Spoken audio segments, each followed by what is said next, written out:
indhaheennu waxay soo qabtaan iftiinka, waxay u beddelaan signals ay maskaxdu fahmayso, waxayna u diraan maskaxda.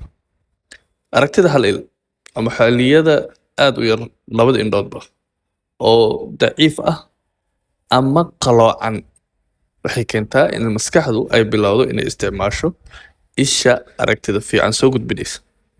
Taa waxaa ka dhasha maskaxda in isha aragtida daciifka leh ama qaloocan ay joojiso isticmaalkiisa, waxaana ka dhalata xaalad aan u naqaano amblyopia ama ishii caajistay lazy eye. Indhaheenna caadiyan waxaa ku socda korriimo ilaa laga gaarayo 12 sano.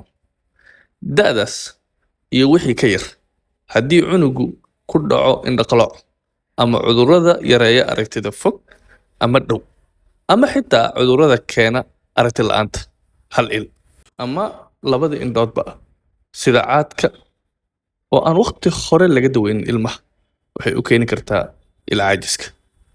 Waxayna u horseedi kartaa aragti la'aan joogto ah haddaan waqti hore wax laga qaban.